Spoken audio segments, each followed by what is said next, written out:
And welcome to the House of Fandom. This is Clark on the check-in. You don't see me, but you hear me. I am the Wizard of Oz behind the screen. Welcome, welcome, welcome. And I am excited for tonight's show. These three gentlemen are going to take you down a journey to Shang-Chi, as well as a bunch of fandom news that has hit the internet, including the long awaited first footage trailer of Matrix Resurrections. So, ladies and gentlemen, I am going to hand it off to my partner in crime. And then from there, Danny, go ahead and hand it off to the rest of the boys. Tank, Spike, have a great show. Danny, the show is yours. Thank you, sir. Thank you, sir. Guys, welcome to a brand new episode of the House of Fandom. As you've already heard from the Eye in the Sky, aka the House of Fandom Command Center, Clark is going to be off for tonight for unforeseen reasons. No worries, fantasy football. But all the same, we are going to be okay. I'm gonna steer the ship as our captain takes leave. But that being said, gentlemen, so glad to be with you guys tonight here. The Step Brothers, Will Ferrell and John C. Riley, were not available, so I got the Splash Brothers from Detroit and Minnesota with me instead tonight. Starting off with Spike, how you doing, my man? How you feeling? And are you ready to get down to business? I'm doing good, man. Excited about tonight's show, man. This is gonna be big, huge, man. And Big. for all you viewers out there and everybody that clicked the link, I want to say thank you and welcome to the house. We ready? Absolutely, man. It feels weird being here without Clark, man. I feel like we kind of stole like our parents' car for a little joyride. And he doesn't know we're out there with the car right now, but that's okay. Spike, thank you so much for that, brother, man. Tank, he looks happy, doesn't he, folks? He's smiling. Yeah. He can't contain his excitement. He's like, oh my gosh, there's nobody to watch what I'm gonna do next. Brother, man, how are you doing? How are you doing, sir? How are you feeling about tonight? Are you excited to get into what we're gonna get into tonight, sir? Oh yeah, I'm excited to get into the main event and also a few of the fandom news. I'm really excited for. Absolutely, We brother. We can't live, wait to baby. hear what you got to say, man. Can't wait to hear it. Now, gentlemen, before we begin, it would be rude for me to not mention before we get started the boys at Townie Sports. They were gracious enough to invite us to their live season first ever Townie Sports fantasy draft. So I myself was on the show with them. So much thank you guys for the opportunity for us to participate. We look forward to beating you this week and in the championship. Now, Absolutely. that being said, spotlight is all yours, my man Tank. What do you got for us in fandom news? All right, first we actually got some trailers here. First trailers, been talking about it for a few weeks here. Had some first release pictures, images from it. Now we finally got first trailer for the Injustice animated movie.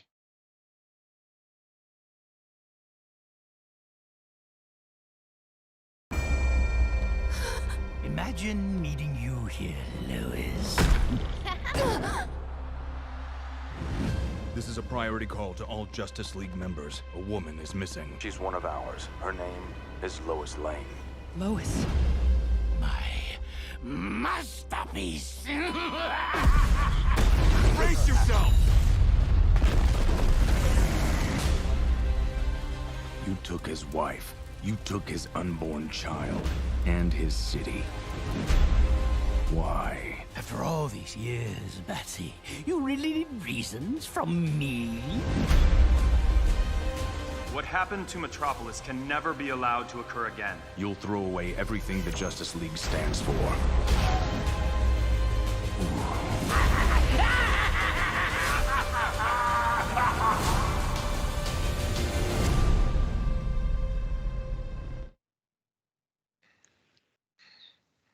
Oh my goodness. That is such a beautiful sight to see. Little Batman whooping some Superman's ass right there, boys. I feel bad for you, Tank, because you are unfortunately outnumbered this evening. 2-1. It's all about Batman, baby. Don't That's worry. why I had to represent. That's why I had to represent. That S truly does stand for hope tonight. You know Like, that, don't worry. right? We are going to get our spin off show. We're going to get to do our own Batman centric episode one day, just you and me. Don't worry, buddy. Our time will Oh, come. it's coming. But It's coming, baby. I'm trolling the having comments every time. Bring I it. wouldn't have it any other way, man. I wouldn't have it any Exactly. other way, man. But Tank, you have not made it a secret how much you love the Injustice series, whether it be the games or the comics. There, I mean, seeing this now in animated form as it is right now, I mean, how good are you feeling about what you think you're going to get on this movie here? Do you think it's going to knock it out the park, or are you little concerned about this one? I think yeah, it's weird. It's kind of a both. Like I think it's still gonna be great. It's gonna knock it out of the park. But I was thinking about, because I'll think about it again a little bit later today after I watched it. One, it looks like they're going to change how what happens to Lois. Yes. Because in the game in the comics, she wasn't captured. She was Mm-hmm. killed by Superman because he thought because Joker gave him like a special toxin that made him think she was Darkseid. Right. So not Darkseid, sorry, Doomsday. So that has me a little worried because that aspect of it, the fact that he killed her himself, leads more, that pushed more for him to become the dictator. Mm-hmm. So, I don't, Joker just killing just killing Lois, while he was still, still piss him, still affect him and piss him off. I don't think that would have pushed him so far to. He might still killed him, but I don't know about the whole him becoming a dictator part. Right. Other Gotcha. thing I'm a little bit worried about is what I've probably mentioned is that the game it started with Superman killing Lois, but then it jumped 5 years, and then the comic books spanned 5 years. I'm a little worried about how much they're going to be actually. I think this be better off as a series because they have more time to fan it out. It's going to be Mm-hmm. kind of see. I just want to see how they're going to, how much of those 5 years they're going to fit into what's probably going to be an hour, 17, 30-minute movie. Yeah, that's the usual go around for a DC animated movie. You're Yeah. right. I mean, that's kind of what I was thinking too when I saw the trailer. I was like, oh, I gotta ask Tank about this when we talk about this later on in the week. And yeah, I feel the same exact way as you. I don't know what it's gonna be like. I hope they're not gonna deviate too far away from the source material because the source material is fantastic if you keep it as it is. But Mm-hmm. that being said, it's always hard to interpret something into either live action or animated. So I think for the sake of time, if they're not planning on doing multiple movies or maybe putting it as a series as you recommended, yeah, there's a chance that this one might be a watered down version. But if this was a live action movie produced by Warner Brothers, I would be worried.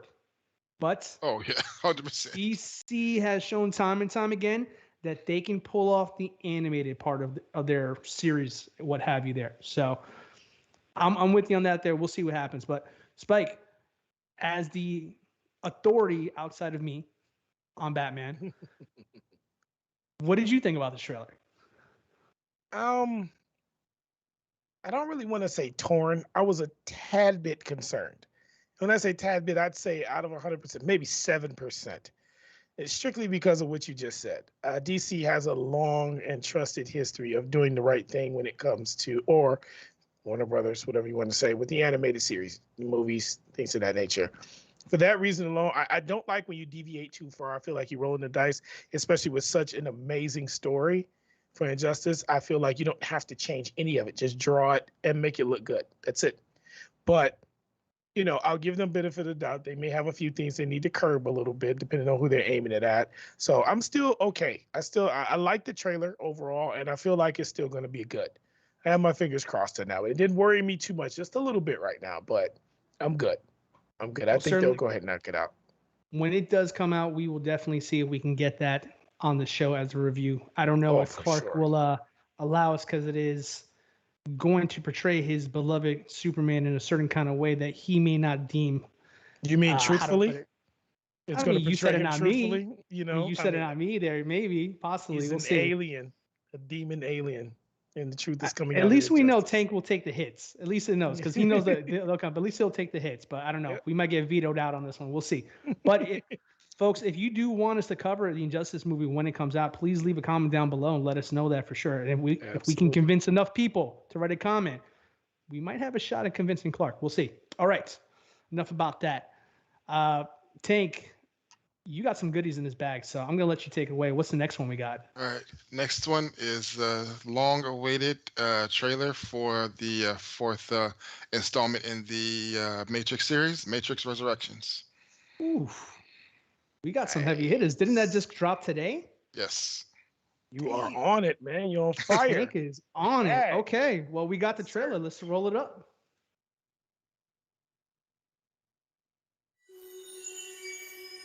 Thomas? You seem particularly triggered right now. Can you tell me what happened? I've had dreams that weren't just dreams.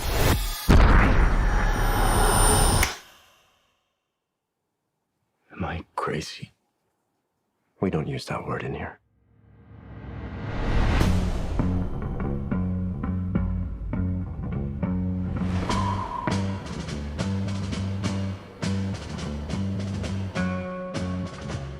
Hi.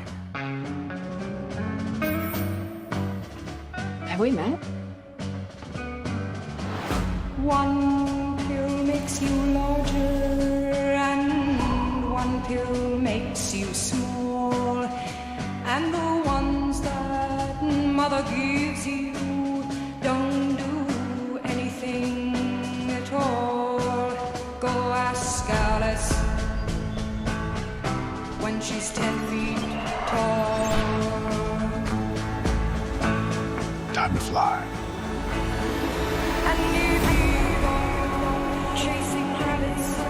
If you want the truth, Neo, you're going to have to follow me.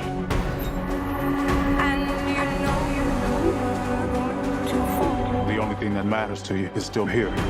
I know it's why you're still fighting and why you will never give up. You don't know me, no?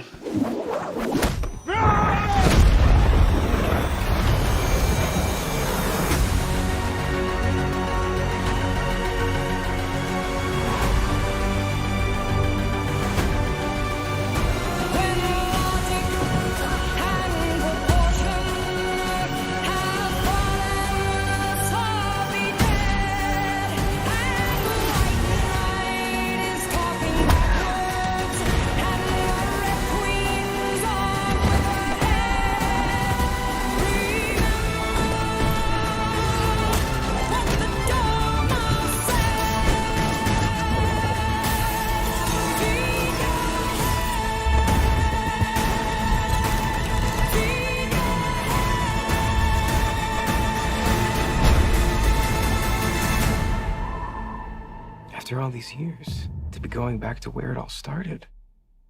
Back to the Matrix.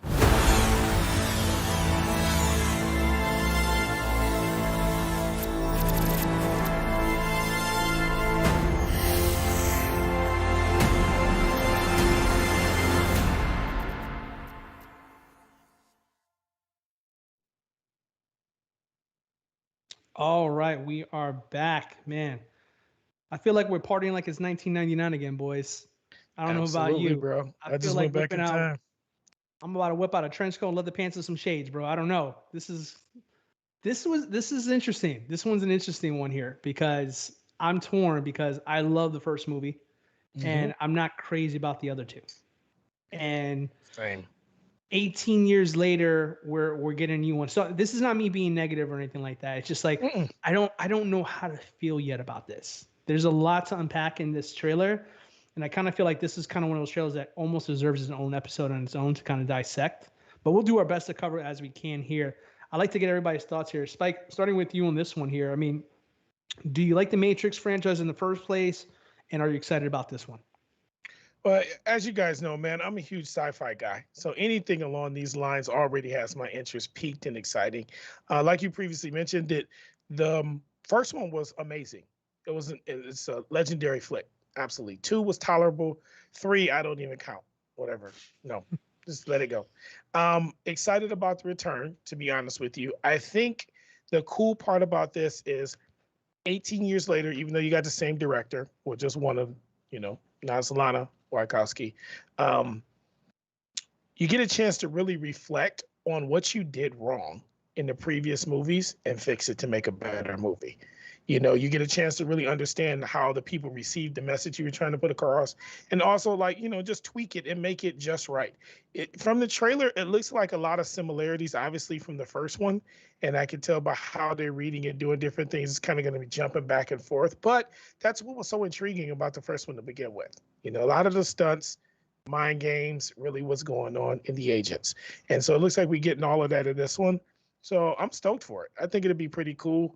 Keanu's proven himself to be a solidified action hero. I mean, I was one of those people when I first saw the first Matrix, I was like, Keanu Reeves, like Point Break? Yeah. Really? And then loved the movie, afterwards. And so, I've seen a ton of his movies that are really good right now, loving the way he is as an action hero. I think it'll be great, man. Go ahead and revisit. And like nowadays, think about how much technology has changed since 99. This movie is going to look amazing, or it should. Yeah, I'm glad you touched on that one there because that's kind of what I started noticing originally. Like some of the trademark things about the Matrix franchise, I didn't see them in this trailer. I didn't see things like the bullet time, the slow motions, and stuff like that.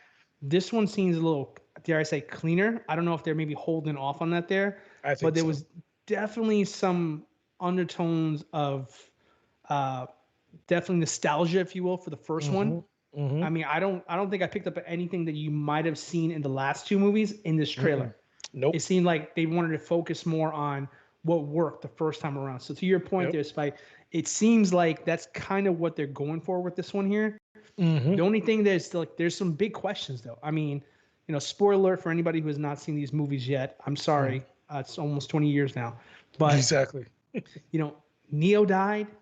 Trinity died. They're back. But also, Lawrence Fishburne isn't Morpheus anymore. We have another actor playing him in this one, which is weird. So again, I don't want to go.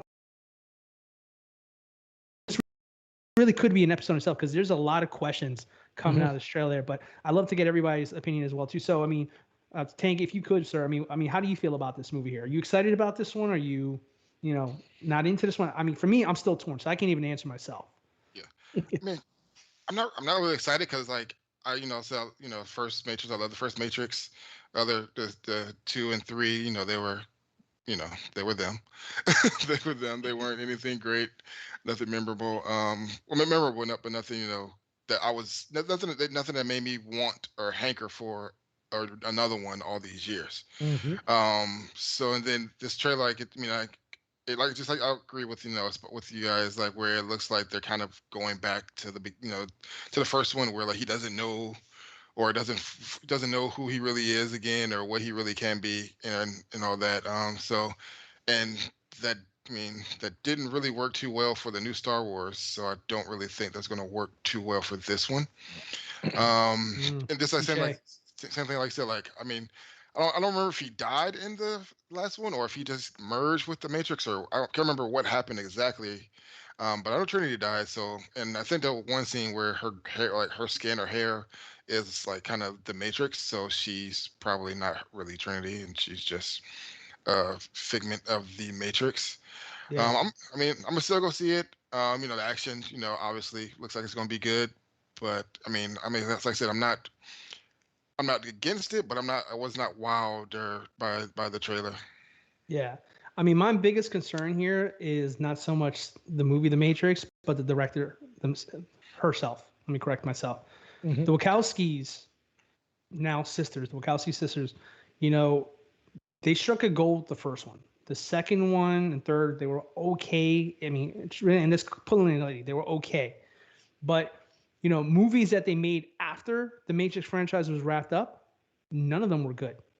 Like they have not had a hit since the original franchise. So for me, it's right. I mean, listen, you guys remember Speed Racer? They did that one. They did Cloud Atlas. I mean, there's nothing really good about those. So remember though, I mean, and a lot of people may not know this. So the first one was stolen. Okay. Now by them per se.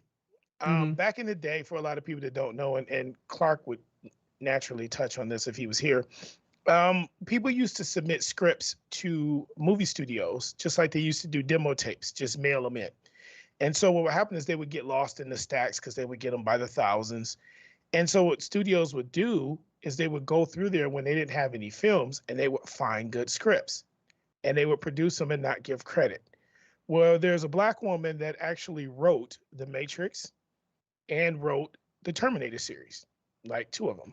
And she submitted them and they stole it.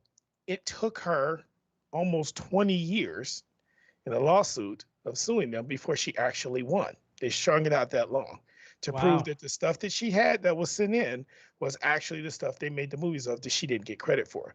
Now, to the Wachowskis' credit, they may have added their own spin. I mean, as a director, remember, you're just working with paper.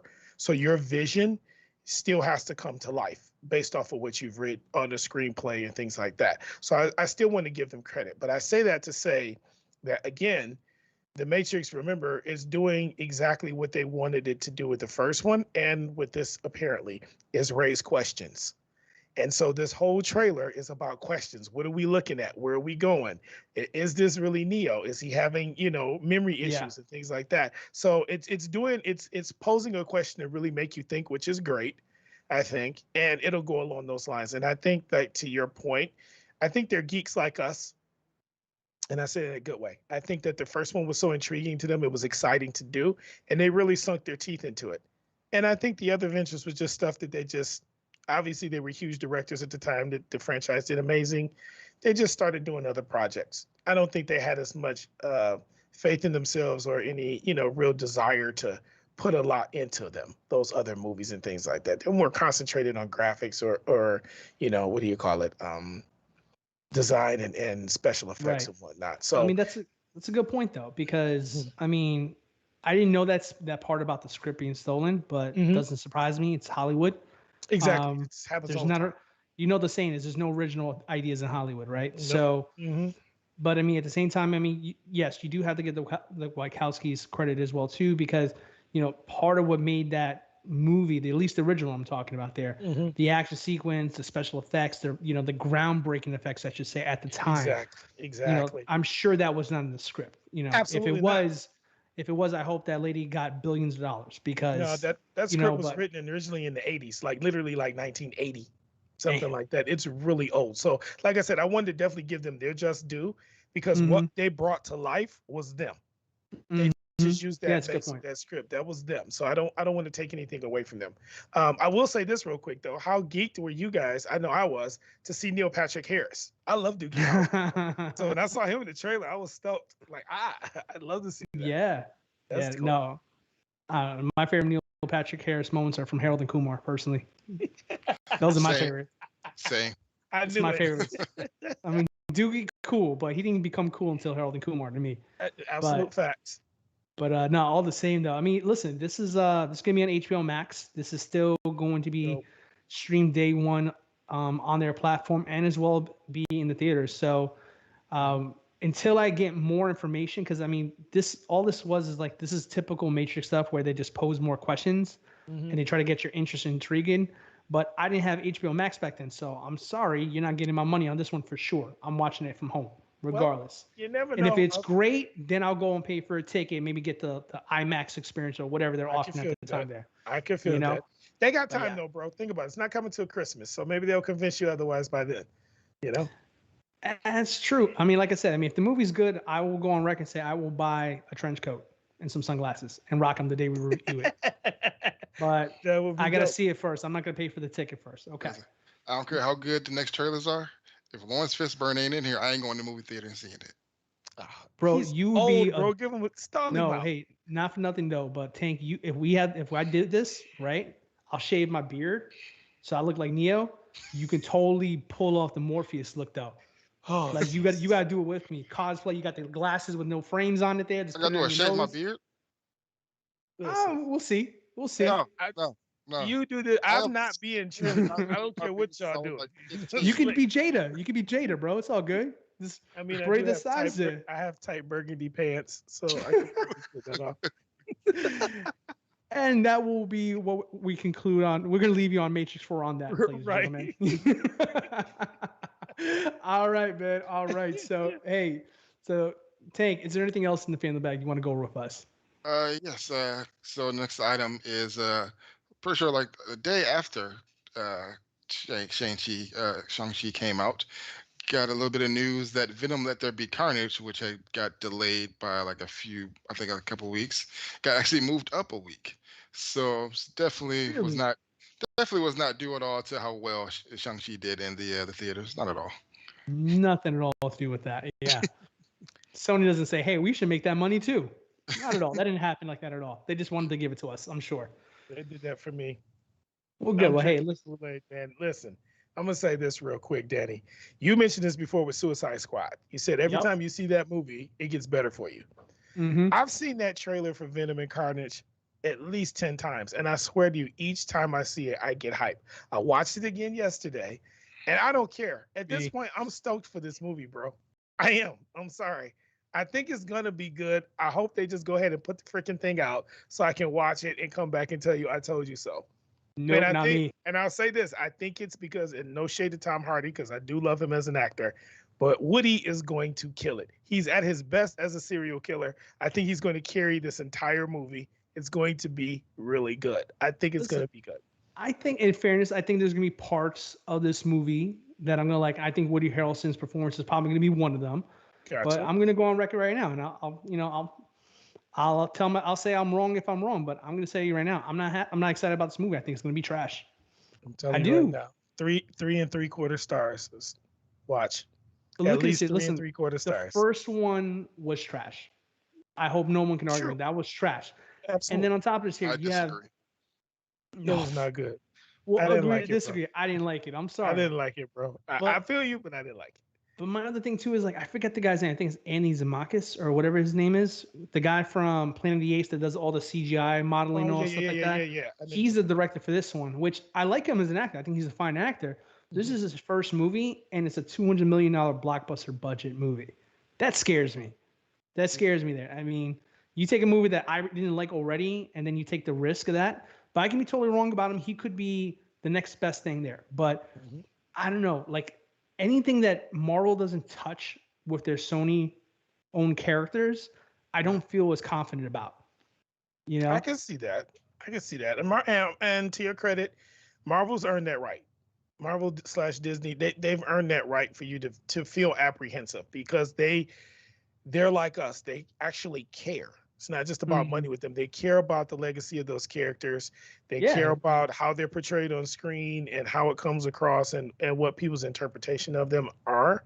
And so they're not going to really let out any trash. And I don't know if that just stuck with them from Stan Lee being a consultant all those years or what, but they've been doing an amazing job with it. So I could see you being that way. With that being said, I have faith. It may not be the right faith, but I have faith that this is going to be a good movie. Look, all I'm saying is don't be surprised if I pull a Clark and it's a half a star. That's all I'm saying. That's all I'm saying, boys. Oh, that's some cut 'em deep. That's some cut 'em deep. You know Carnage, me, I what do you keep it think? real. Carnage. What do you think, Carnage? What do you think? Call him I know Morpheus you for the would rest of the say show. it's So he gets Morpheus? into it. I want to call him Morpheus the rest of the show so that way he starts getting on board with my idea for doing after the Mission 4 review. Okay, Morpheus, so look Danny in the eye and tell him, you must believe. You have to know. This is a good movie. All right, let's wrap it up here, boys. Morpheus, if you can please tell us, is there anything left in the bag? He's gonna do it. He's gonna do it. He's gonna do it. Yeah, he is. No, what? Shave my beard? No, I'm not doing that. No. Well, at least put on the glasses. No, he's gonna be a At least beard. five We're pair gonna be a bearded Morpheus. Is what we're gonna have. Hey, well, he's gonna be a bearded Morpheus. We doing it, man. All right. And the final item in the fandom news bag is we have some set photos from Aquaman 2. We have a classic suit, which I don't really see too much change from the first movie, and then we have what is a stealth suit, which looks a little weird. Look, the abs look very much not natural.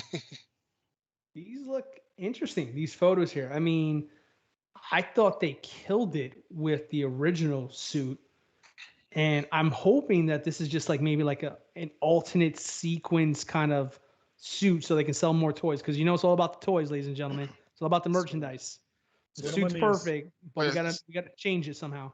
Yes, it's like a stealth. It's called, I saw it online. They called it a stealth suit. So I guess they're going to do something where he has to be blend in with darkness or something. So I don't think that's going to be the suit he wears the whole time. Um, but it's just still, I don't know, just I looks don't, but looks that's the off. thing. I heard that same description of the suit, but I'm sorry, I'm thinking of it logically here. Like, but it's the water. Okay, it's when you the lower you go, the farther away from sunlight, it gets darker.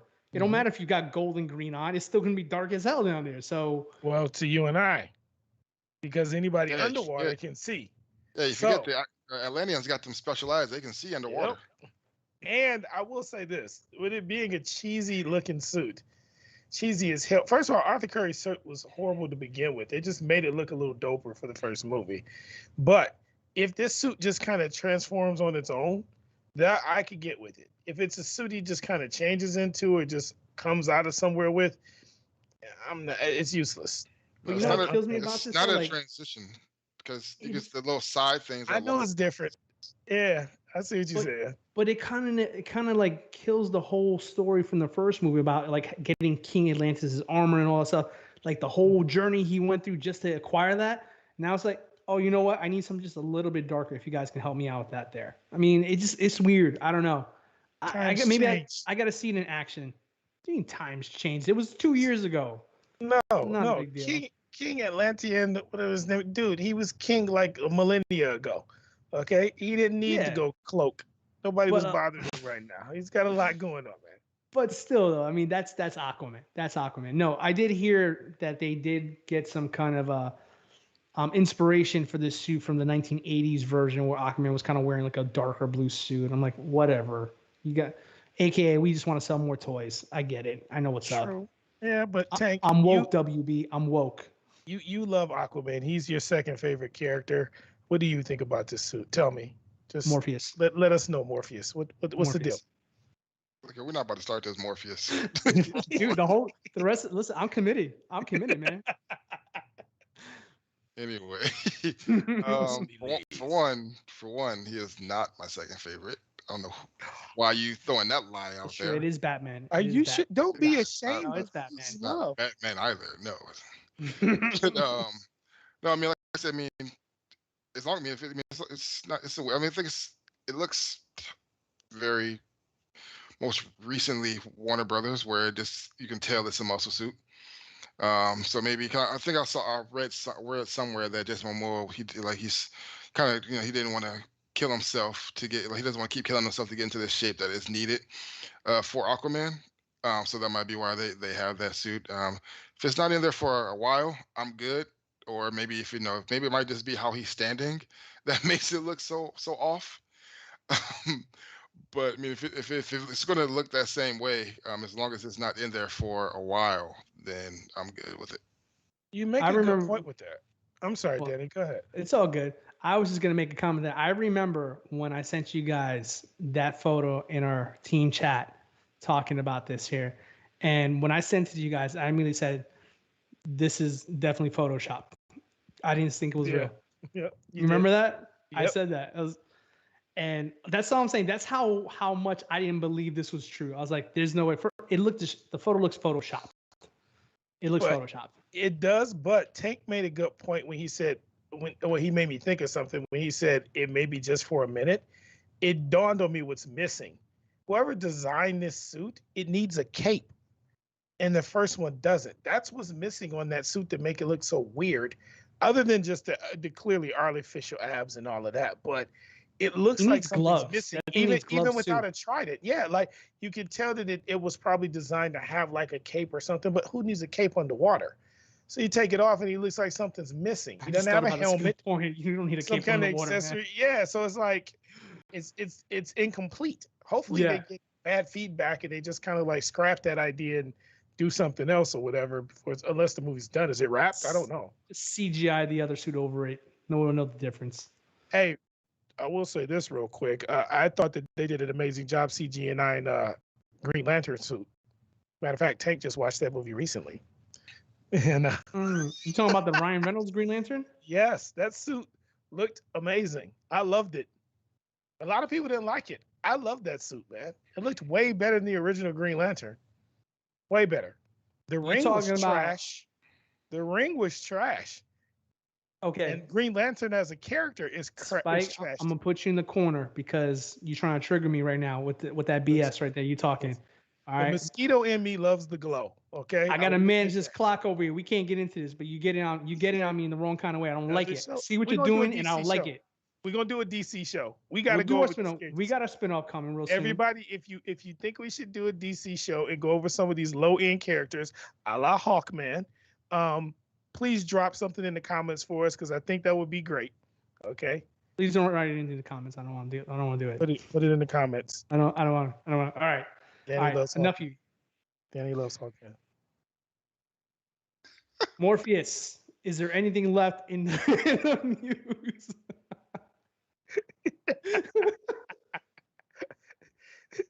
Morpheus, take the threw the fandom bag out the window. He's just done with fandom news now. He's starting to believe.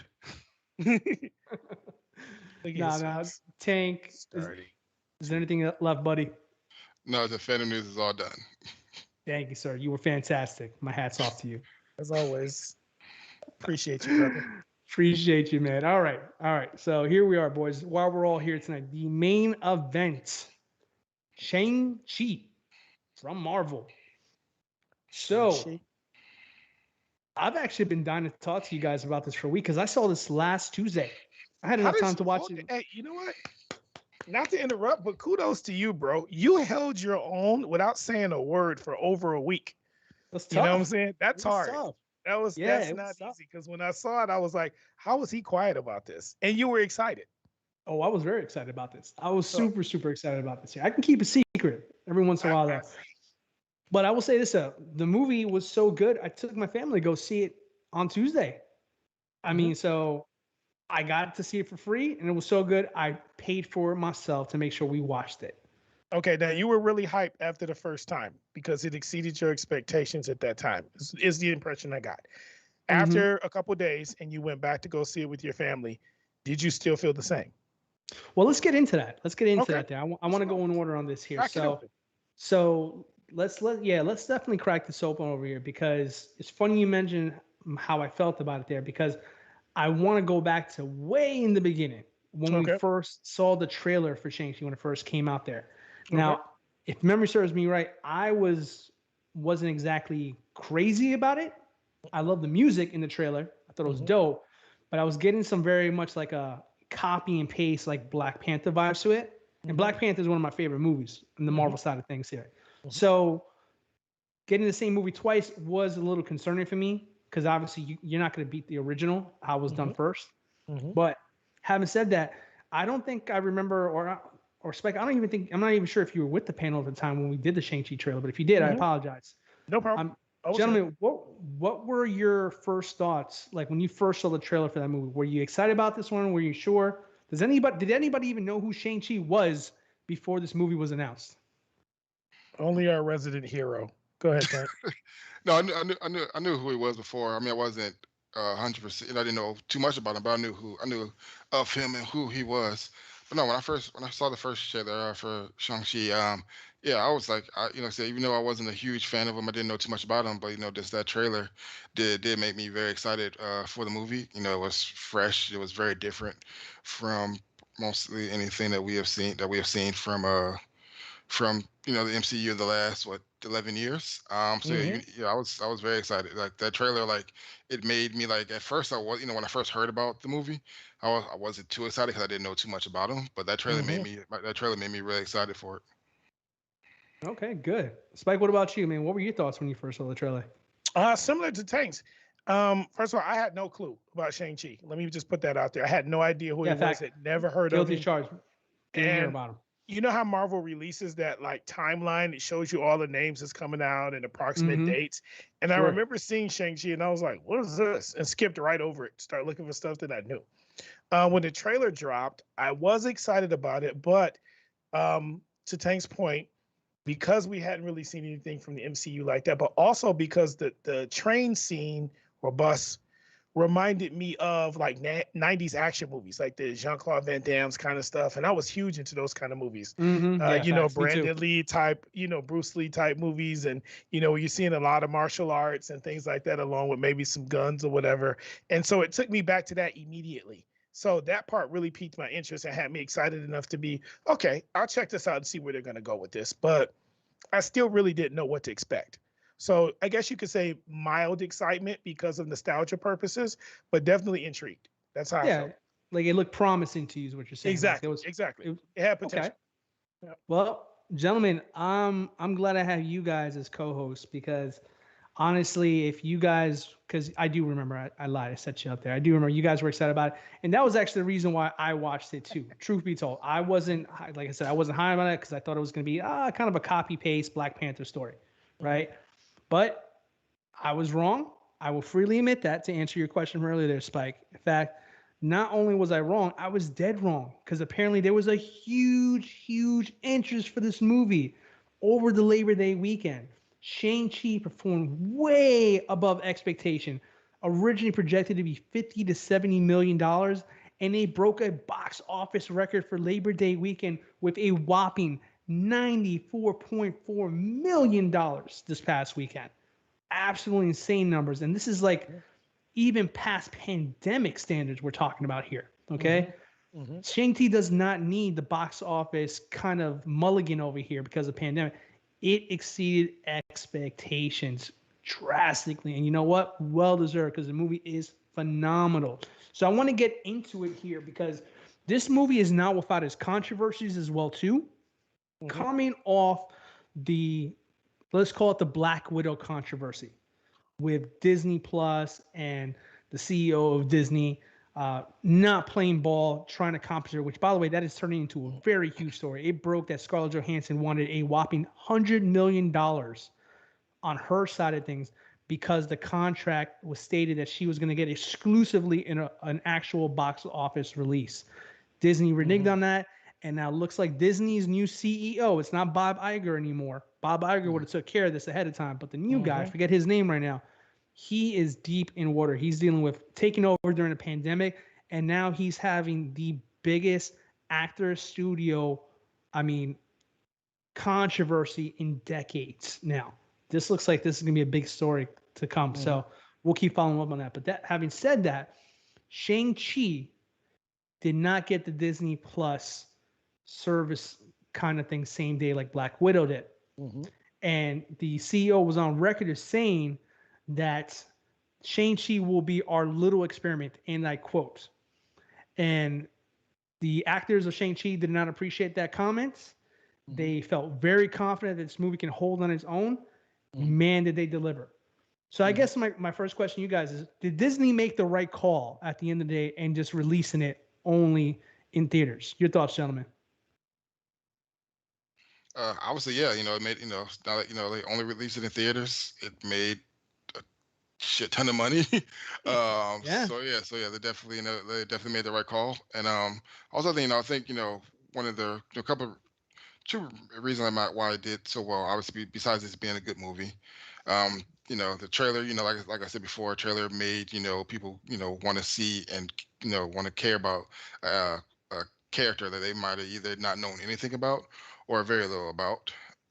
There also is the age representation, which you don't really get, especially in an action or comic action movie. Where I'm pretty sure, well, I don't know, but it was all the majority of the cast is Asian. So that's one thing just like with Black Panther. Black Panther did those numbers because it was all black cast. It's like 92%, something like that. Yeah. And then also this, even though Black Widow was the first MCU movie to come out, this one is the first that actually leads into the next phase. Correct. It wasn't Black Widow, and also it wasn't delayed to hell like Black Widow was. And there probably was people who they heard because I know, like I said, I know the actor. I don't know. I think it's Simu, the actor who played Shang-Chi. Yeah, his name is Simu Liu. Simu Liu. I know he actually came out. He was one of the ones. He's very vocal online. Very passionate. Which I love. He came on. I remember he came on and said we are not an experiment. Like, Mhm. no, we're not. Yeah, Mhm. that might have pushed people to go see it even more, just to have his back. Yeah. Mhm. Yeah, absolutely. I agree. Spike, you have anything you want to add on to that? Yeah, I think that you make a good point. They got a good following there. It was dope of Marvel to go in and do an Asian cast, which would be based off the setting of the movie. Spoiler alert for anybody that hasn't seen it yet. We are going to dive into the movie a bit here. Full Um, spoilers, ladies and gentlemen. I'm sorry. yep. Um, but the setting, with the settings being over in Asia and things like that, it's more true to life. So I think that that was a good idea to do. Was it a good idea for Disney? Several reasons, yes. Obviously, because they did make the money. Number two, I think it was, I don't want to say political, but a good move for the country in a sense of letting a lot of people know that it's still okay to go to the movies and things like that for those that still want to get out and do some things with their families, just like you did, Danny. Mhm. And then also, um, legally. I mean, if you're in this intertwine with Scarlett, which I didn't know until you just mentioned that she wants $100 million, which is ludicrous. The last thing you want to do is roll the dice with anybody else right now, where those contracts are probably pretty similar. It definitely shows that there's a market for people looking for the next phase of Marvel. Scarlett Johansson and Black Widow, she already was going to sue them, even if it wasn't a dual release, because they missed the boat on her. That movie should have came out years ago. Nobody's interested. Nobody cares. And for it to drop after her character dies just means that they were fulfilling a contractual obligation to me.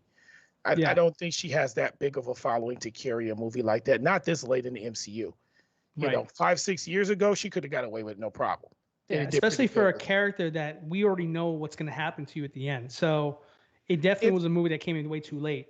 Yeah, But to she's the not point strong enough. about why she's, oh, I'm sorry, I didn't mean to cut you off, but the No, reason no. why she's hell bent on this lawsuit here is that, again, like I said, Bob Iger, the former CEO of Disney, when Disney was initially starting the whole Disney Access Plus Mhm. program on their channel, Scarlett Johansson went to Bob Iger and made sure to request that that does not happen to her movie because Mhm. her contract was already negotiated before this new program was going to be launched. Gotcha. And they told her that if we are going to do that for Scarlett, I mean for Scarlett, for Black Widow, excuse me, if we're going to do that for Black Widow, we would obviously have to make changes to that agreement down the road if it comes down to Mhm. it. Mhm. Hence why it was originally the real reason why it was delayed all those months and almost a year actually.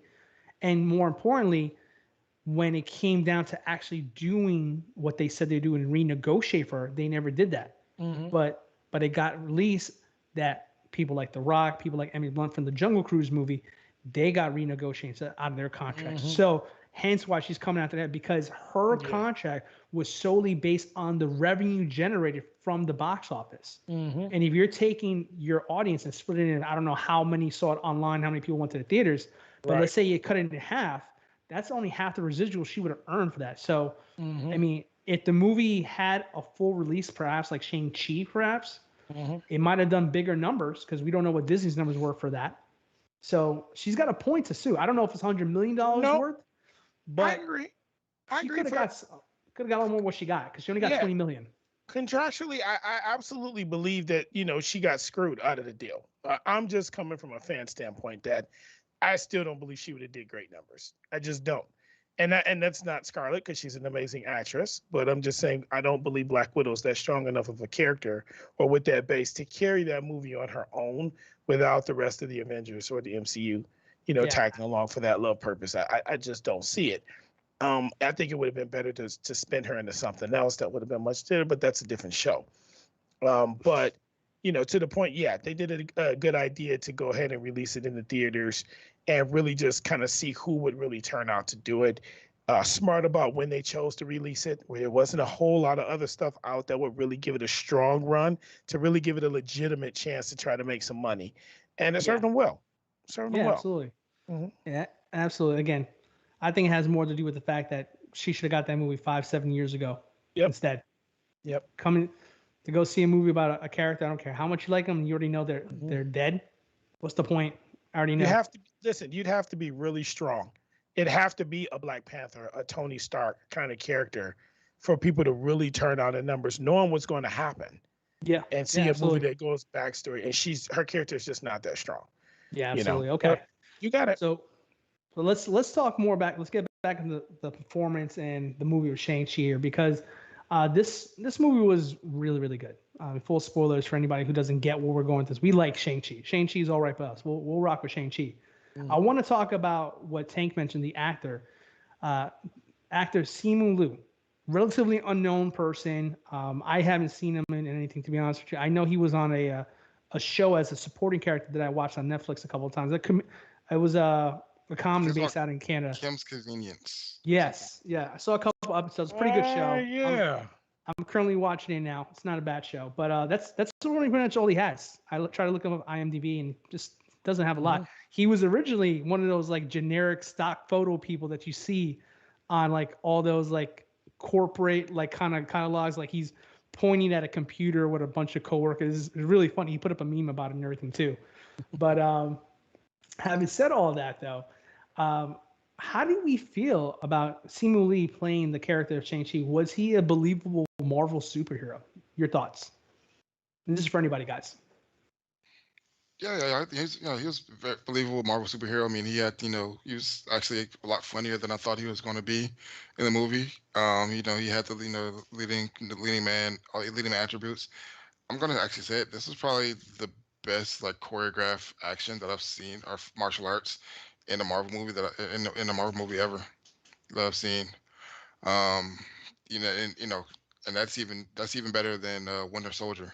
I'll even better. So Winter Soldier is still my favorite movie, but I'll say that's a great fight. I know which one you're talking about. The Captain Winter Soldier fight. Yeah. That knife fight, hand in hand. Yeah, that was good. That was good. But I'll say as far as like choreographed martial arts, I'll still say that's probably the best in all the MCU media. Yeah. So I definitely think I think he killed it as Shang-Chi. Yeah, no, I agree. I think he was rocking it, man. He was hitting people hard. He looked strong. Yeah, that bus scene was ridiculous.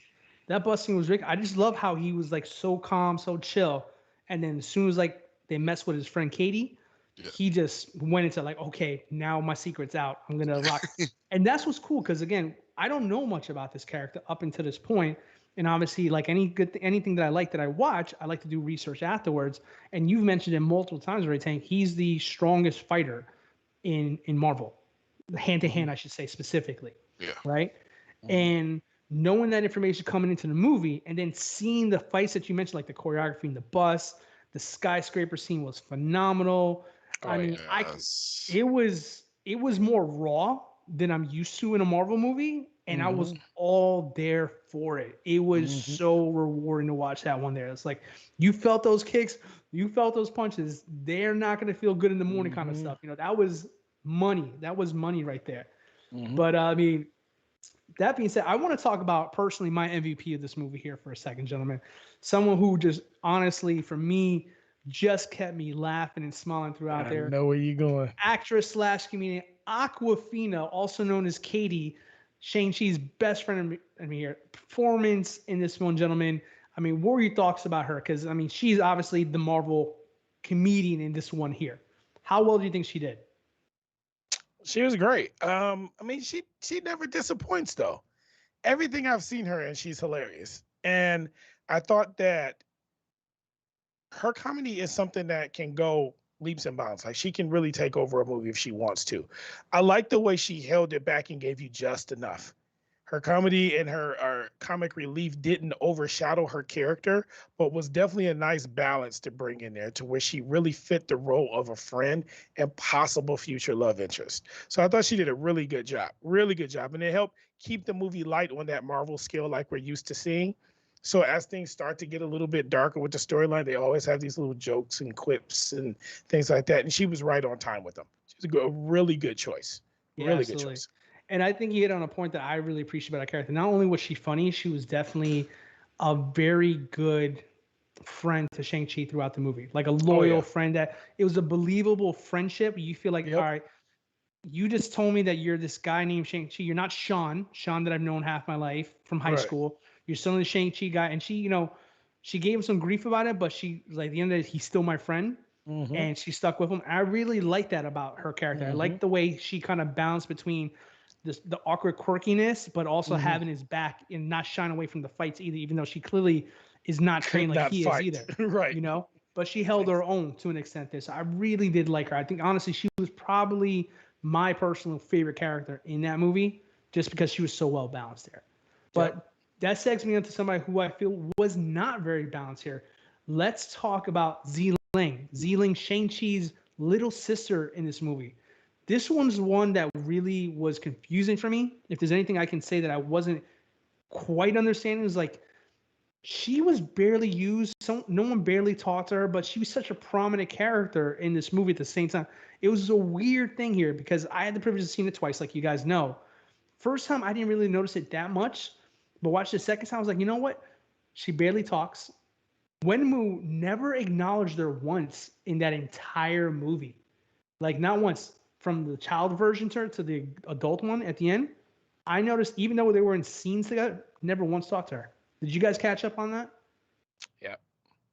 It was a weird one. Now that mention, I didn't recognize it when I saw it, but now that you mention it, yeah. But I mean, it makes sense because how he changed when their mother died, Yeah. because she reminded him of their mother. So the fact that he, and like I said, he would, like, she never got to, she had to teach herself how to fight. He wouldn't even teach her how to fight. He never acknowledged her. So, I mean, the fact that he still wouldn't acknowledge her, even as talk to her or say anything to her when they met back up. I mean, that actually that makes sense because he stopped acknowledging her. He stopped acting like she existed. Yeah. No, I mean, I knew there was an explanation for it, but I still felt kind of weird. I mean, do you guys remember the scene where they were having dinner at the compound, stuff like that? And she kind of gave Aquafina some advice, like keep your mouth down on. You would think that at some point, like he would say something to her, because when Shang-Chi asked him, like, how did you find me? He goes, I know where my kids are all the time. So he said kids plural. So she's literally right there, and he still is not. So I just thought it was a weird thing because I don't know. It just it came off weird for me. I don't know. I get what you're saying, but I think they kind of want to touch on that for a minute, where we're kind of getting like an intro. What I got from it was his whole focus after the wife died, and even prior before that, but definitely shifted a bit, was creating a legacy. You know, he wanted his son to be everything that he was not without those rings, and to carry on his legacy, eventually getting the rings. And so I think that at that point, he didn't care about the daughter at all. He never really did. He didn't pay her any mind. And it kind of, to me, was the backstory for, remember how she's supposed to be dismantling things in the end, but she clearly doesn't. She creates her own little underground fighting ring and things of that nature. I think it is all there for a reason for you to notice, so that's the groundwork for how she becomes evil. Right on. Do you see what I'm saying? She's got a major chip that just was not resolved, that you clearly see. And I think it's just going to grow. And the door is open now for her to do so. And we got some more to talk about Ziling in a little bit over here. But I do want to take a mini break over here for a second. I want to go to the chat room real quick, because there is a question that I didn't see come up, and then I just caught it now. And I'd be remiss not to mention Morpheus's fan that he has in the chat room here. This one's coming in from Shanri. I hope I'm saying your name correct. Shanri Nolan. Is the bald host married? He is a teddy bear. Oh. Well, I am no longer married, but I am a taken man. So I appreciate the compliment, but fortunately I am with someone. Okay, you heard it there, Miss Nolan. Sorry, Miss Nolan. No, I'm kidding. All right, sorry. We're back from our little mini break. Back to Shang-Chi. I'm sorry. I was very amused by seeing that, so I had to bring it up there. Shout out to Miss Nolan there. Don't forget to subscribe. All right. Thank you for keeping the show sexy. We appreciate it. You're welcome. That's what I do. We're just chopped liver around here when we're around. That's why that Tank's that dude that, like, you get no attention when you're around him. You know what I mean? Everybody's just, all eyes on Tank. All eyes on Tank. That's why I hang with him. Brother or not, that's why I hang with him. I'm mad at you, buddy. Okay. Well, hey, let's move on here, because we do want to talk about Shang-Ling a little bit more in detail in a minute here. But let's get to our main villain of this one here. The Mandarin, aka / Wenwu, excuse me, I should say. Now, this was one where I felt this is probably the most unique character villain, I should say, we've had. Because I honestly, in my opinion, I didn't feel like he was a true villain. I kind of understood where he was coming from. Like, yes, he has a history and this big lore between him and Iron Man, and all that, but we didn't see that, at least in my eyes. They gave us a flashback to him being a conqueror early on, but this whole movie, he was very much a sweet person in my eyes, who was just brokenhearted and in love, and he just couldn't get over that, and it ruined his life. But I didn't necessarily consider him evil at all. Am I reading too much in it, or did you guys kind of get those vibes too? Because I wanted to not like him because you're telling me as an audience member he's the bad guy, but I didn't feel any reason to not like this guy. What do you guys think about my thoughts on that one there? I mean, that's what MCU has done for most of their their villains, like since like Loki. They look at Loki, Killmonger, Thanos, even the Kang in Loki series. All these guys, they're supposed to be villains, but they all have good reasons as to why they are the way they are, or they're making good points. None of the bigger villains have been like someone who you just 100% was like, no, you're a villain, I don't like you. Right. And it's like you said, I mean, like you said, he lost the woman. Like that woman took him from being a legit conqueror and tamed him. Took off his rings that gave him power and immortality for what, 9, 10 years, however old Shang-Chi was. Kind of like Lois Lane making Clark Kent lose Swear I his was gonna say powers. that. Didn't that catch? I mean, the way he was talking about, I was like, that sounds familiar. That's Superman movie. That's not canon. That's the movie. That's not canon. Ah, my mistake. Didn't happen in the comics. My mistake. It's not canon. Wow. Fair enough there. Agree to disagree. I'm just saying a lot of similarities on that one there. Okay. But you didn't mention like him kind of dropping the 10 rings for. I thought that sequence was gorgeous. I thought it was that fight sequence that even a dance there. It turned from fighting to like a dance. Yeah, I loved how it slowed down and he was just watching her, just kind of like impressed by her and stuff like that. I mean, that's why I felt hard to not like the guy. It's Crouching Tiger, bro. Right? I mean, I'm saying, who can't relate? I mean, who hasn't got into a mythical garden and had a kung fu fight with a girl and suddenly fell in love? You know what I'm saying? I can relate to that. While you're trying to beat her down, alien technology or whatever you have here. But I get it. I think he was I mean, now the Tank says he's a conqueror. I mean, that dude was a terror. Let me just say this. You nailed it. She tamed him. He's absolutely a villain. A villain who didn't know he could fall in love. Who didn't know he could ever be that kind of person.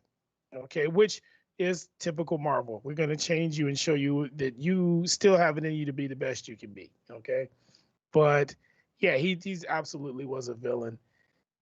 Crossed, just needed to be, I guess, pulled back into that life, even though he was trying to get away.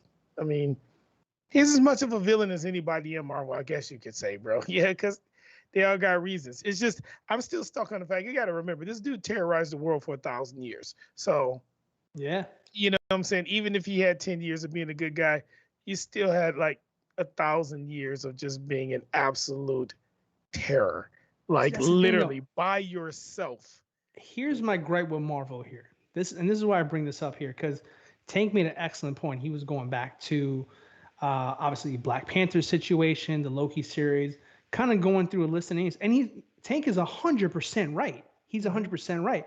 And that's not necessarily a bad thing because it makes them unique. But when every villain has a backstory, every villain has this redeemable factor to them, they stop being a villain. They become more of a misunderstood possible anti-hero if they were just put in the wrong position. That's Marvel's thing, though. Everybody's that, though. It's a thing, but I think it needs to stop. I think we need to kind of get past this.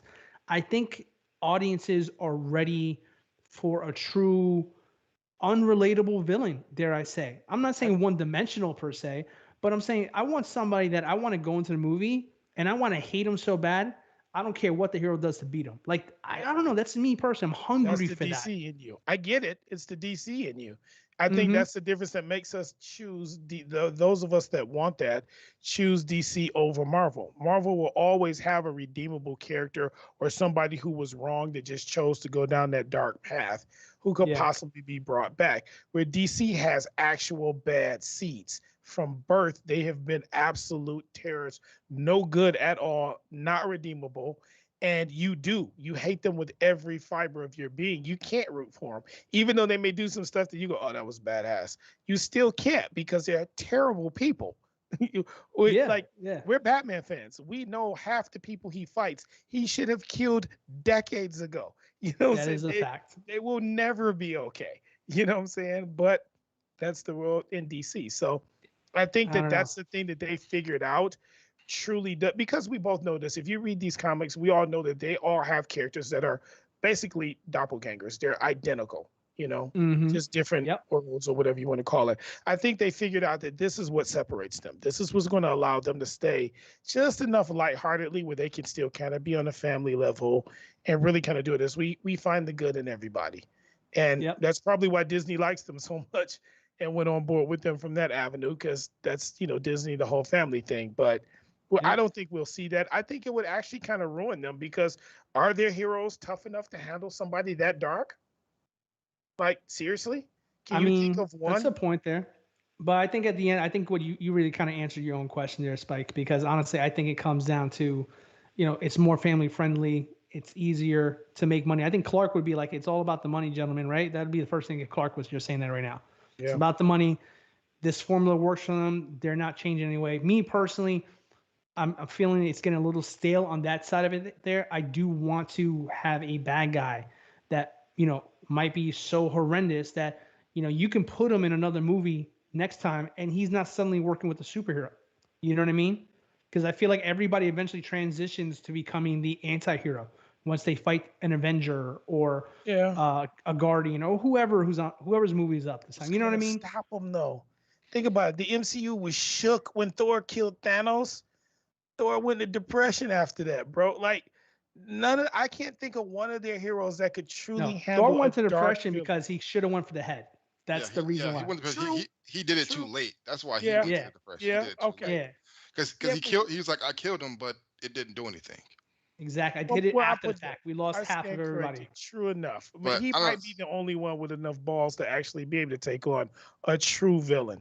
He may be. I can't think of anybody else in the MCU. I really can't. But to go back to so Danny, I think with the true Kang, the Kang that we're going to get in like Aquaman, not Aquaman, in Ant Man, the Kang that we're going to get in Ant Man that they teased at the end of Loki. He probably, Mhm. I don't think he like. I think that one either him and also whenever they release Fantastic Four, Doctor Doom, you might Oh, get I can't wait for Ah, that. might I can't wait for yeah, Doctor you're Doom. right might about that. They might better not soften Doctor Doom might up. I'm telling you. might get your true villains with those two. You're right Yeah, about that's a that. good I didn't point. think about that, Tank. You're right. Doctor Doom. Doom is a menace. Yeah. Yeah. That one right there. That one's a perfect example. If they try to make him lovable, suddenly he's doing karaoke with Shang-Chi and freaking Katie and stuff like that. I Having am drinks with going to Wong. let you guys hear it on one of these episodes. I promise you. I was like, that's it. I'm throwing it in. I'm done. I'm done. No more. I feel It's you on crazy. that one. You I know? mean, with a name like Doom, can you really be good? Like you shouldn't be on any Well, he's level. a doctor, so maybe he helps people. And I don't know what they'll do with him. But my point is, like, Marvel, if you're watching, I know you, Kevin Feige, because you follow me on Instagram, but you need to get a little bit beefier with these villains. I'm looking directly in Canada because I'm talking to you, Kevin Feige. You got to get beefier with these villains. They got to be a little bit more badass. All right. Not everybody's got to be cool. They just got to be menacing. All right. What would Yeah, like DC do? All right. just make more All right. like John Cena. Rant done. Rant done. Hashtag not Mike villain. Bringing that one back. Bring that one back. All right. But hey, that being said, we've covered the main characters of this movie here. I want to talk about the surprise characters that we saw here. Some were kind of teased and we kind of figured it out there, but there was some very, very exciting cameos that came out of this as well too. We're gonna talk about some of them now. We'll leave some for later on, but let's talk about the ones that pretty much everybody knew about. Wong from Doctor Strange showed up. Obama freaking Nation from the Incredible Hulk was in this movie. Mm-hmm. And how can we have the movie without the Mandarin, without covering the original Mandarin from Iron Man 3? My boy Trevor. Trevor came back. Trevor. Trevor was hilarious, bro. Well, before we get into Trevor, because Trevor's fantastic, I want to get into because I mean, my gosh, that was awesome surprise, surprise. But let's talk about Wong and Abomination first. Okay, Mm-hmm. they were in the superhero UFC apparently, right? Mm-hmm. And they were going at it. They were throwing hands at each other there. So, I mean, they had a fight. Then they had a pep talk in the locker room, and it looked like Wong was taking them to like some kind of facility over there. Mm-hmm. So I know Marvel doesn't do stuff without reason here. I can't figure it out because I'm not a Marvel connoisseur. We had one time, and that was it. We never saw them again. So I can't answer this one for us, guys. So what do you think was the reason for Wong and Abomination to be in this one? I don't know why everybody's laughing. I don't know what I said was so funny. But who knows? Maybe you need to travel back in time. Petty. Ooh, if only I had those powers. If only. Who knows? First of all, it was great seeing Abomination. And it also took me back to Spider-Man with Toby in the cage with Bonesaw. They love these cage match things kind of deals. It was funny to me. I didn't think about that. That's a good one. That's a good point. It took me straight there when I saw that. But I don't know why we saw him and why he's calm and cool. Abomination's nuts. He was pretty put together there. You know, like things were okay. Wong had him under control. Like they were cool. So I can't even imagine what's going to happen. I mean, we're dealing with multiverse and stuff like that. Who knows? If he's a good guy in another dimension or another timeline, I'm not going to like that at all. Let's just put that out there. I think there's a story where he is Avenger at some point, like alternate versions of the team and stuff like that. I don't know. I could be wrong, but I think I saw that once. One thing that could be a reason why he's calm, like I don't know if they ever talked about how long it's been since the Incredible Hulk, even though it's a different actor. I know it still is canon MCU. We don't know how long it's been. Maybe like, you know, wherever they were keeping him held up, they were able to fix, you know, the mental part that made him go crazy. But obviously they couldn't fix the physical side, yeah. The physical part. So maybe he's, you know, back, you know, he's fine now mentally. And or maybe they made some deal with him, because I think there's like a theory that like where Wong took him back is like either the raft or some other facility where they're keeping him. Oh, that's a good point. Where they're keeping him, he's like getting like, I don't know, maybe it was like work release or something. Because if you look at the fight, at one point when he hits Wong says that hurt or that was too hard. So like I don't think that was a real fight. I think that was just a fight to get money. Yeah, he says that's not like pull your punches like we talked about or something like that. Yeah, I remember that line. Yeah, that's right. Yeah. So, and also one thing I was wondering, because when I first saw, I thought like Wong had got like captured or something and was being held against his will. I think I'm curious. You know, we saw like in the trailer for Spider-Man Far From Home, like Wong was like, you know, leaving. I'm like, how many trips do you be making out to this fight club, Wong? Like how long you been doing this, Wong? Wong's the only one keeping the lights on over there in that place, bro.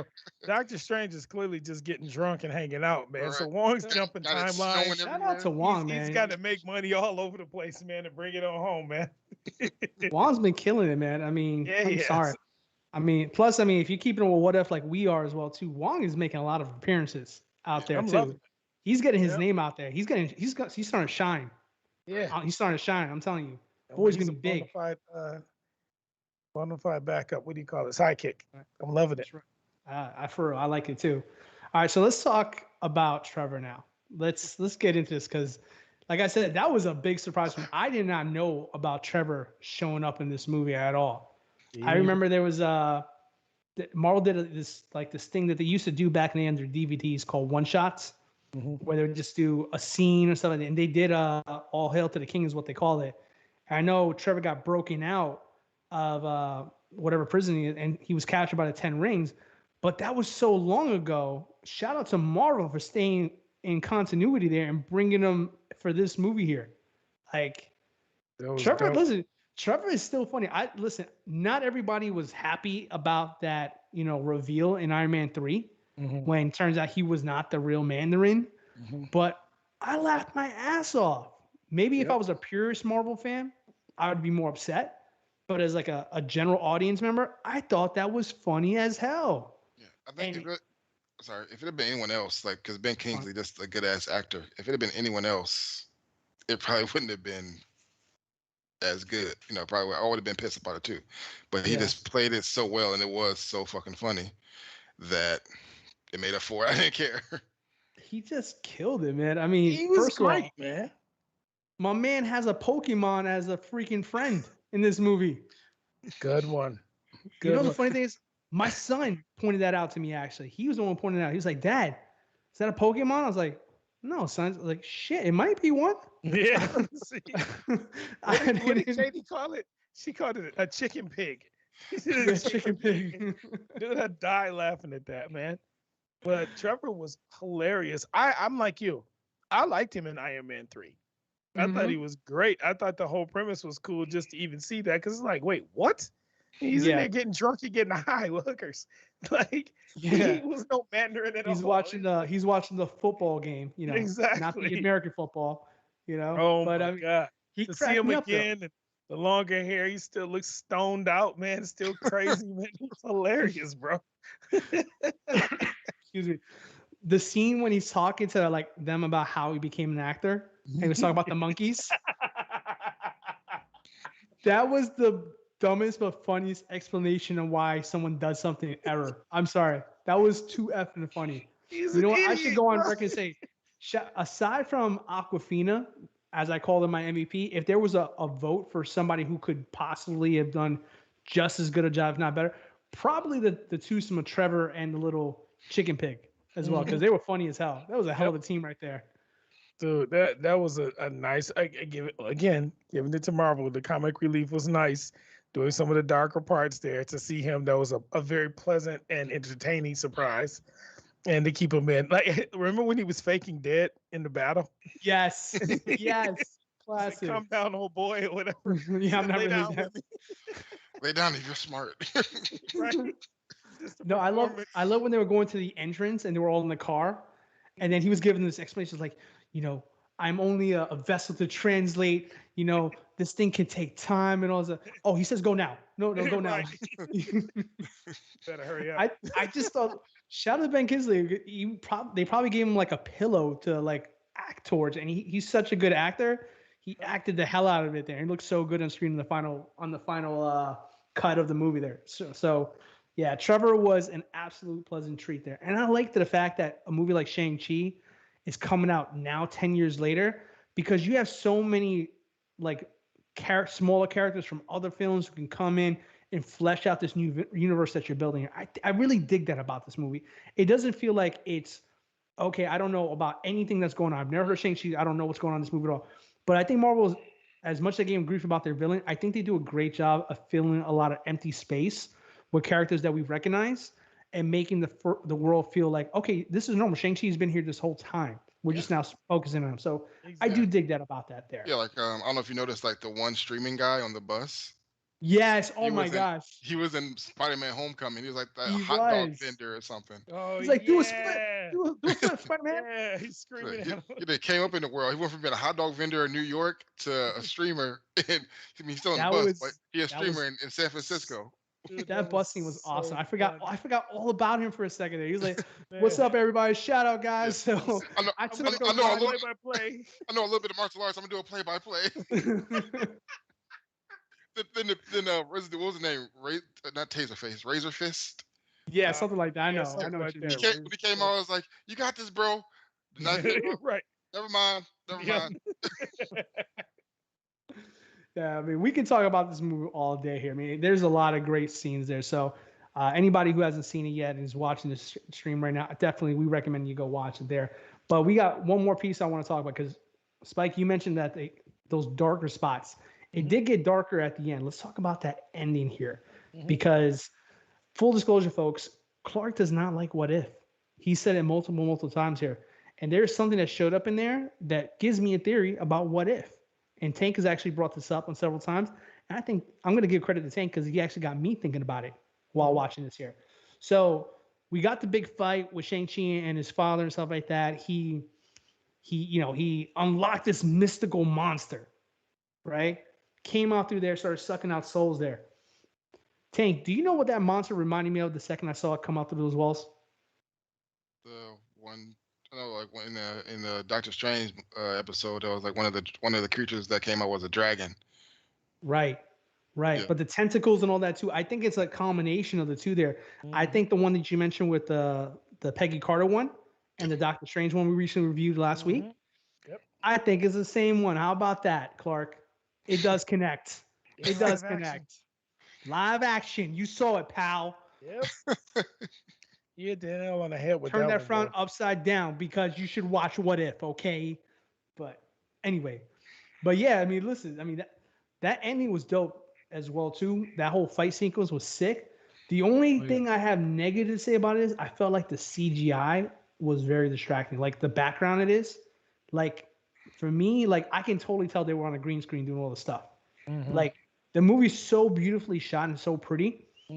When we got to that mystical land that they all come from there, the CGI did not hold up. I thought that part looked like trash. And it's again something that you're probably not going to catch in the first time around. Again, I was able to watch it with open eyes because I knew what was going to happen. So I was getting real picky with it there. And on the second read, I was like, that's kind of. I think that's it. You're very technical, Danny, and I think that part of it is you being just a smidge picky. No shade, because I'm like that with 4K. I kind of don't like 4K because I start noticing crap I wouldn't because it's just too clear. Yeah. You know what I'm saying, with certain stuff. So I try to stay away from it a little bit. I get what they were trying to do. Remember, this is supposed to be a mystical land. It's supposed to be. It's supposed to look unreal, not natural. Yeah. You know, something almost like in a dream. So I kind of took it for that.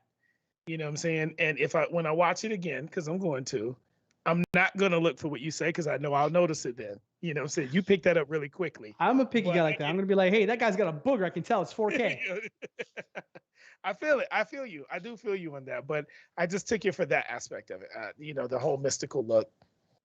You know, a world that's not supposed to exist. Also, that lion dragon thing, I want one of those. The thing looks amazing. That was a Pokemon. I swear, whenever that thing That's a food dog. that thing was a beast. Yes, Those it's was called a food dog. I like that. I want to know who his stylist is.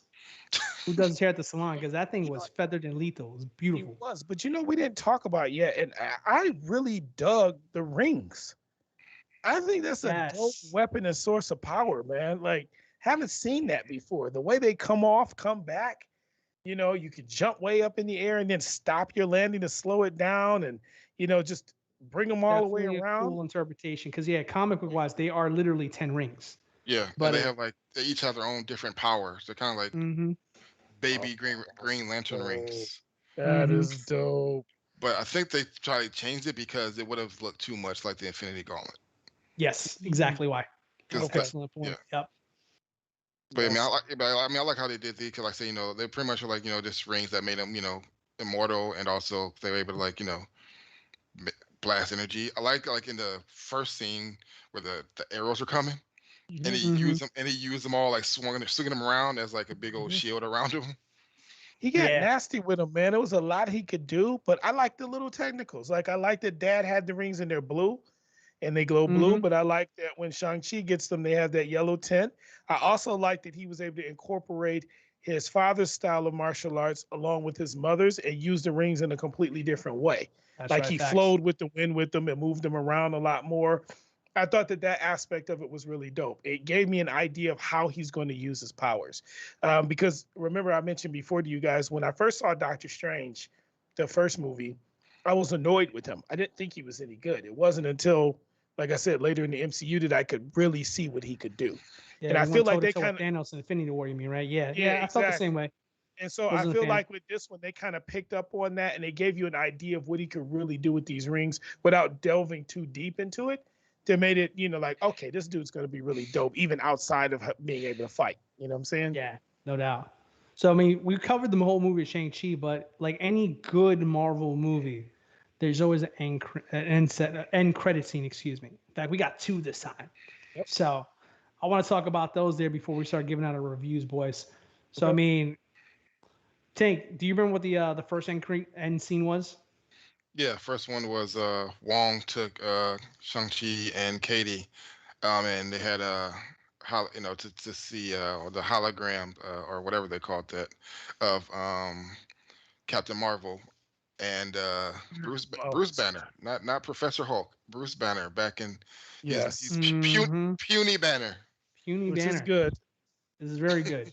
Yes, Very, very good. like Hulk Yeah, and clothes. then they were like trying to they were had guess because Captain Marvel has been all around space and Banner the resident genius since R.I.P. Yeah. Tony Stark. They're trying to see if they could figure out what the rings were or where they came from, Mm-hmm. and neither one of them knew anything about them. Mm-hmm. Yeah. Which I have a small theory about that because I think that the wherever Shang-Chi's mom is from is in like a different realm or universe or something. It is, yeah. Mm-hmm. And the fact that That's she was able to easily control the rings, when she was fighting them, I think mm-hmm. that they're from where they're from that realm or universe or whatever. Mm-hmm. Something So like could be. that's why neither one of them have no idea what they are, or what they could be made Mm-hmm. out of. Mm-hmm. I agree Yeah. wholeheartedly because remember, the wall, the gate, only Yeah. the rings could Yep. open it. Yeah, I forgot about that. Yep. Yeah. Only the rings could open up. And remember, they initially said nobody knew where he got them from, but they had an idea he stole them, Yeah. way before. And the fact that they didn't want him there, period. Even though Yep. they technically weren't supposed to know anything about him, I agree with you. That made me feel like that somewhere along the where their village or world comes from in that universe, those rings are relative to that, and he took them from there. Yeah. I will say this: I was geeked to see Bruce, like you just said, actual Banner. I've never liked Captain Marvel. I was glad she left first. She doesn't know anything, and give Bruce some time; he'll figure out where the rings are from. But yeah, she can go. She's trash. I'm sorry. Truth be told, I don't like the actress. I don't like the Even actress. even aside from her, think about it. All the power that she's supposed to have, did she really help us with Thanos? She was No, supposed she to be was the one. late. That's what She I'm was late as saying. hell. Even when she I mean, got there, she she was stopped the supposed to be to take care of everybody. she She stopped the came rain through of and blew up fire. a That's ship. about it. She Right? stopped Will the rain Smith of did fire. that in Independence Day by herself with Jeff Goldblum. Uh, She didn't do but anything, bro. that's She the didn't do problem with that anything. kind of character. Captain Marvel's supposed to be the most powerful person in the MCU, and if you put her in a whole movie like that, it's a cheat code. That's Mm-hmm. kind of like the way I have beef with Superman. I mean, Superman Same. don't need. He don't need the Justice League for 99.9% of stuff, but he's there anyways. So once he shows up, it's like, okay, game over. That was Well, a I mean, short movie. Superman, I get with Justice League because he's the backup. If we run against somebody we can't handle, we always got Superman. But That's I why don't Superman's like so him. selfish, man. Because like, yo, Hey, Batman could have more date nights with Selena Kyle if Superman has handled business a little bit more often. You know see, what I'm not saying? That's Only human in space, use a by the way. bold faced lie, because Batman ain't letting no one else take over. It don't matter how safe it may look, Batman will still be out there He don't in his I'm trust little just anyone. bat saying suit. it would Because make Superman Alfred goes feel to better. sleep on the Alfred job. wants him to settle down. Superman don't care about. I mean, Batman don't care about Alfred. All jokes Yeah, aside, he it's does, man. truly Come that on, though. It's silence with truly that that. ish. Superman's character is too difficult to have a But villain with because but here's technically the thing: nobody can stand up against him. Superman would not have done like Captain Marvel and came late. He'd have been if it True. was really like a situation where he was needed, he would have been there on time. I don't know, man. He can hear everybody on Earth at the same time, and he chooses to ignore everybody but Lois. My point is, gentlemen, I'm sorry I cracked open Pandora's box and gave you guys a window to talk about this here. But my point is, like, Captain Marvel is a very difficult character to really pin down. They made her She's too too strong. power. She's too powerful to be likable. And I'll be honest, I don't like the actress Brie Larson. I don't like her. I think she was a terrible choice. I would have much preferred that Emily Blunt, who was up for the role, took the job because I think she would have been much better suited. That's just my opinion. Remind me, what was she in? Emily Blunt. Jungle Cruise, Quiet Place. Mary Poppins, But she's in the. I'm not. Devil I Wears can't get Prada. the face. Who was she in Devil Wears Prada? No, that's what's her name. That's the other chick. Her best friend, the assistant. Listen, don't ask me how I know so many answers about this. Let's move on. Point is, you should know who No, she is. I mean, her face will come to me later. I'll Google it. I'll Google it. I You'll get what Google it, you'll be like, oh, her. Yeah, you're gonna have that. I just But don't see yeah, the character fit. Period. But I'm with you on that. I mean, the there. I don't know. Like I said, I just don't think Captain Marvel is necessary in the MCU. Not in this one. But that's just me. I don't. It's a down the road thing. It's playing ahead of times. I mean, Tony was eventually gonna have to go. Cap was gonna have to go. They got to replace her with somebody. So it makes sense from that standpoint there. But I got you. But let's wrap up the last piece, probably the most important piece of the cameos that we were just covering here. Okay. Wong did karaoke. I thought that was great. Yep. I thought Did that you was think great. anything else though? Wong's the man. Did you anticipate him not being there getting He's drunk? grown on me. I'm telling you, these past couple of shows and this movie, my man is growing on me. I'm telling you, I might like him more than Doctor Strange at some point. Wong is that cool, bro. I'm telling you. Yeah, Wong's the man. Everybody wants to hang with him, bro. They were He singing. not only went out with them, he had a ball with them, bro. He sang Hotel California with him. That's the song that Katie sings to distract people when Shang-Chi fights.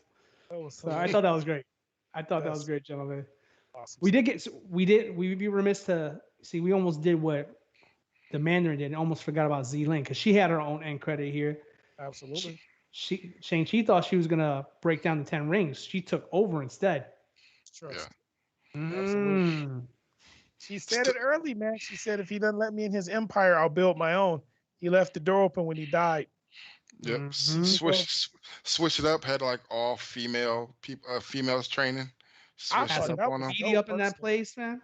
I thought that was dope. That reminded me of Black Panther, man, with the Dora Milaje or whatever, with them all being women. Yeah. Fire, bro. And those chicks were cold because she was sick.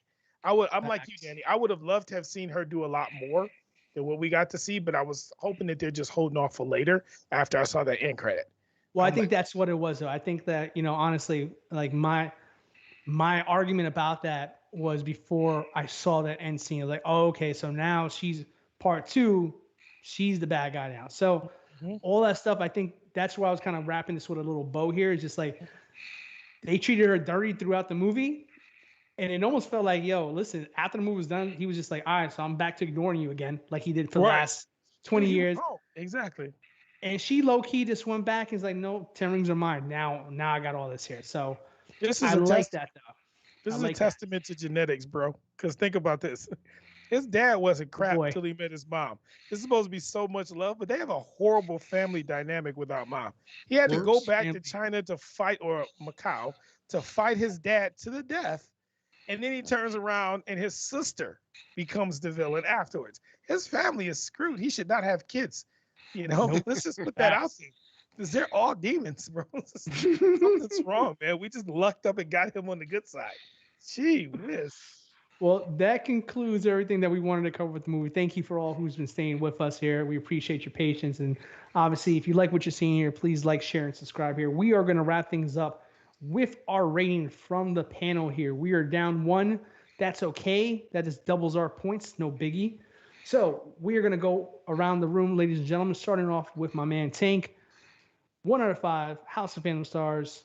Tank, what do we rate Shang-Chi? Let's see, like I said, I was already hyped for it before. I said best martial arts, choreographed martial arts in any MCU media. I'm even saying that to Daredevil because that was good too. Even over Daredevil, yes. Like you said, Simu Liu, he did a great job as Shang-Chi. Aquafina, she was hilarious. I love all the Asian representation at the end with all the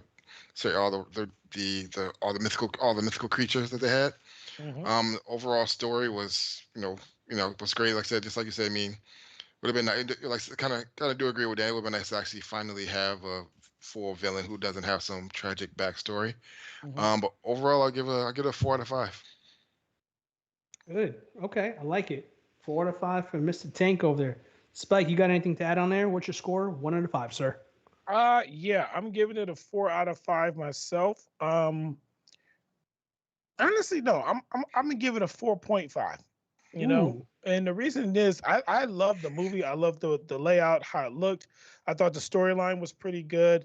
Like you said, I love how it was scripted and cast.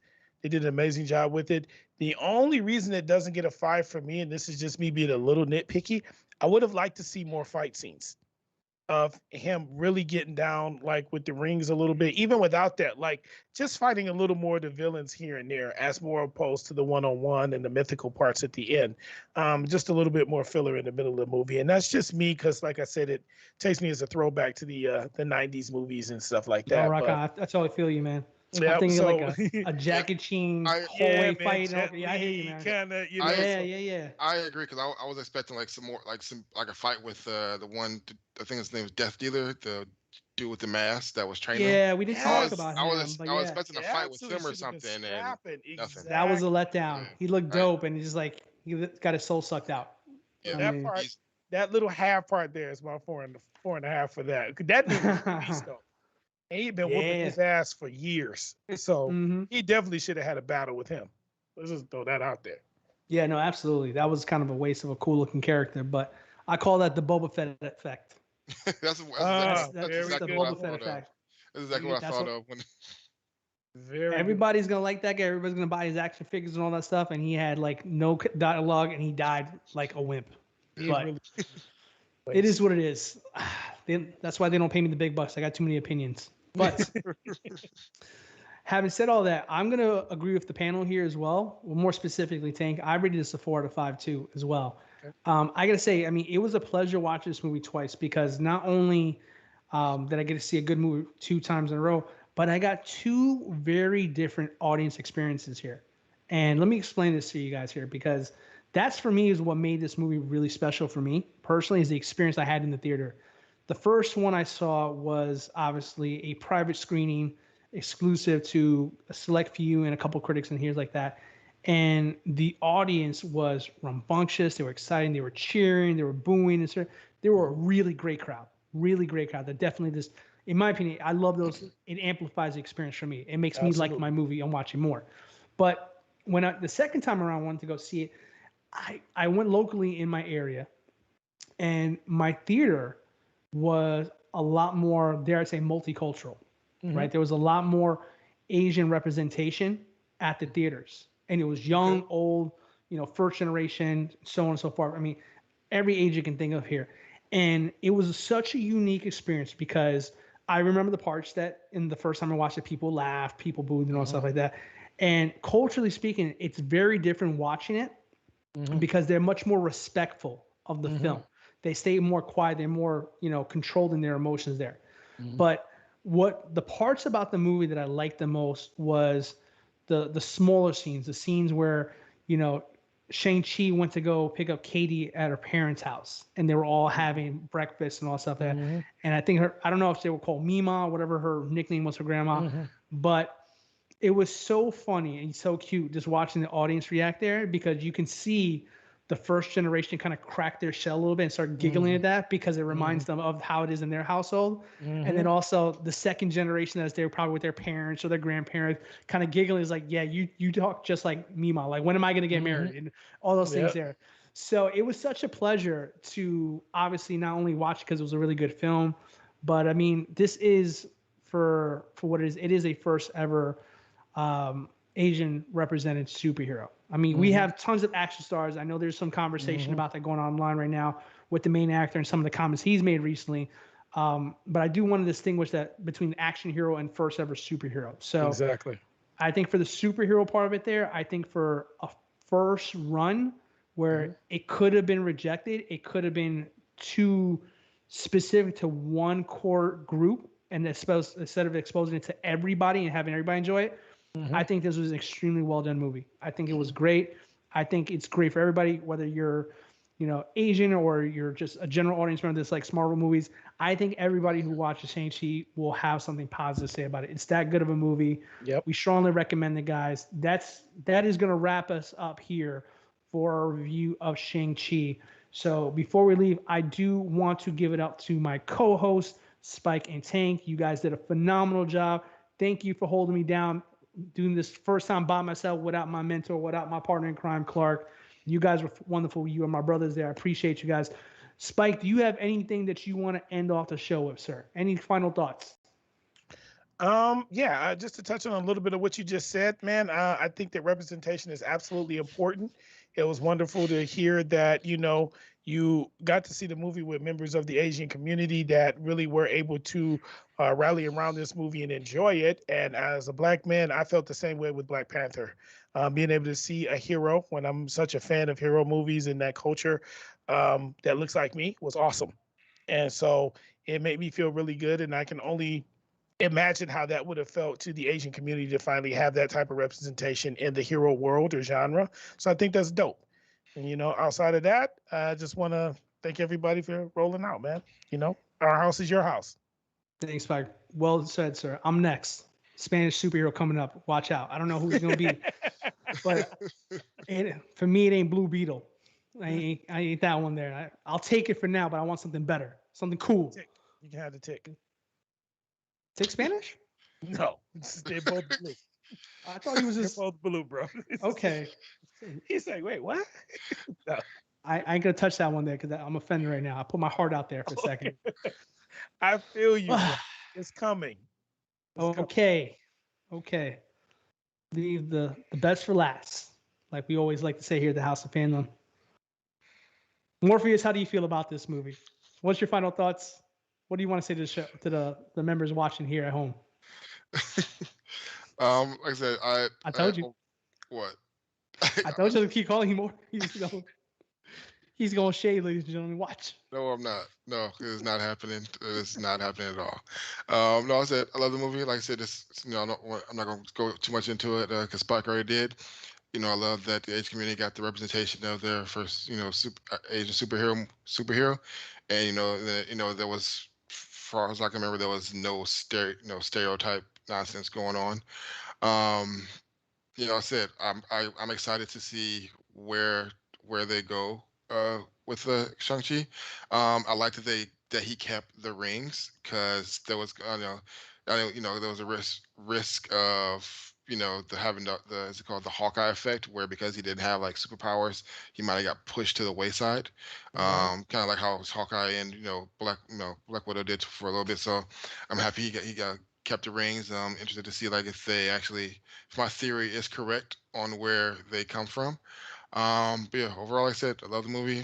I wish I would have got to see it twice because I normally like to see the movies twice before we come on here, so I can get that, once for fun, once for note taking purposes. But yeah, besides that, it's happy, good show, guys.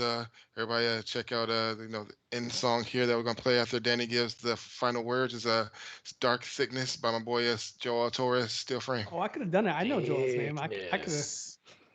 Dark thickness. Yes, thank you, Tank. That was fantastic there. Yes, for all of our viewers, we'd like to thank you for spending your time with us here at the House of Fandom. We do this every single Thursday, hopefully at 8 p.m., pending any temporary delays that we can't fix, but we're getting better. So we want to thank you for spending time with us here at House of Fandom. If you are not already doing, please like, share, and subscribe here. Tell your mom, tell your dad, tell anybody you know about the House of Fandom. Everything you do, we'll go ahead and greatly appreciate here on our side because they will, of course, help the algorithm push out more content like this. If you like what we did here today, and if you like what you saw today, you can absolutely get more of that. You just got to make sure you hit the like button or make a comment, and YouTube will find out about us. So thank you from everybody of us here at House of Fandom. We wish you a good night. Come see us next week where we will be reviewing episodes 5 and 6 of the What If series from, I can't talk at the end.